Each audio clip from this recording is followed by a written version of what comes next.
Let's go straight to the result. This is M42 captured with the Seestar S30 Pro at Daocheng with 105 minutes of exposure. The fit file link is below. Try it yourself and come back with your result.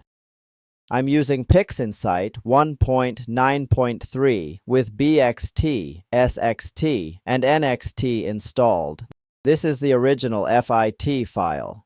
First, right-click Identifier and give it a new name. The names of celestial bodies can be used. You can find every tool we use today in the Process Explorer on the left. First, let's use STF to stretch the image. If you stretch a color image directly, the colors usually won't look right. So, uncheck the little chain icon and stretch it again. Now the color looks much more natural. But remember, this is only a preview. We're not doing the real stretch yet. If the edges look noisier after the stretch, it means there wasn't enough data there. So we use dynamic crop to trim the edges. Just select the area you want to keep, then double-click to apply it. Next, let's correct the background. Here, I'm using GC because it's simple and straightforward. I recommend checking Automatic Convergence, Generate Gradient Model, and Simplified Model. Then run it. That completes the background correction. It also creates a background model, so we can check if there are any problems. Now let's compare the before and after. Next, it's time to calibrate the color.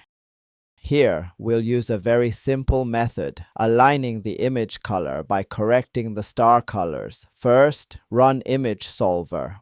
Open the tool, click Search, and type the target name into Object Identifier. For this image, that's M42. You'll see a few options appear below. Just choose M42. Once that's done, the coordinates will show up in the window. Then open Photometric Color Calibration and run it directly. When it finishes, an error table will pop up. Just close it. After that, apply STF again. This time, make sure the little chain icon is enabled. After the stretch, the color should be much more accurate.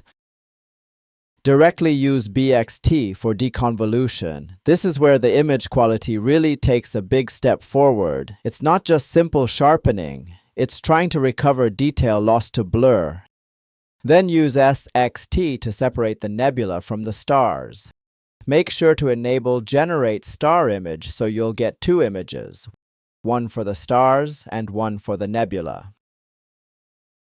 Now it's time to make the image truly nonlinear. First, minimize the star image. Here we'll use two tools, STF and HT. With the chain icon enabled, drag the STF settings onto the gray area at the bottom of HT. Then apply HT. The image will look completely white at first, and that's normal. Just turn off the STF preview. Now the image is in the nonlinear stage. Click the check icon in HT to view the histogram, and the X in the lower right resets the tool. Now let's deal with the noise. Most of the noise is in the darker areas, so we'll first make a mask to protect the bright regions. Use CE to extract the L channel,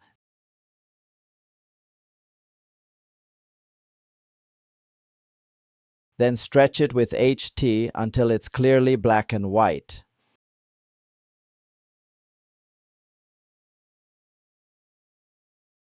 Next, apply this L channel to the nebula image as a mask. The red areas are protected. These three buttons control Invert, Enable, and Preview. Here, turn on Invert and turn off Preview. Then use NXT to reduce the noise in the dark areas with the value set to 0.75. This will noticeably suppress the noise. Now the image has a solid base. Let's bring out the darker nebulosity. As in the previous step, extract the L channel.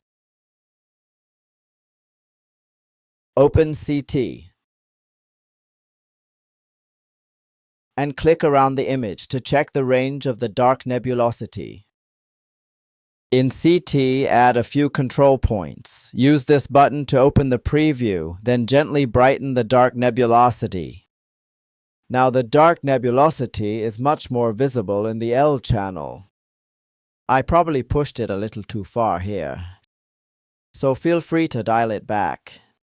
Then use CC to apply the L channel back to the original image.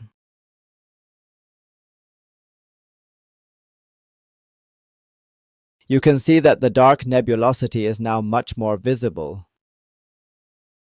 Finally, let's adjust the color. Set the latest extracted L channel as the mask.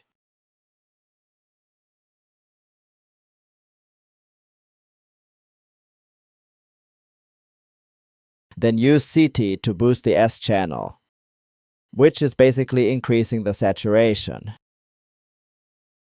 Apply it. If the effect isn't strong enough, just run it again. The final color is really up to your own taste. Do you remember the star image?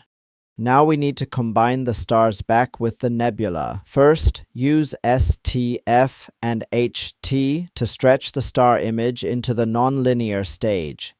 If the stars look a little green at this point, you can use SCNR to remove some of the green. Then use HT to lower the star brightness a bit. Personally, I think this makes the image look better. You can also use CT to add a bit more saturation to the stars so they match the nebula better.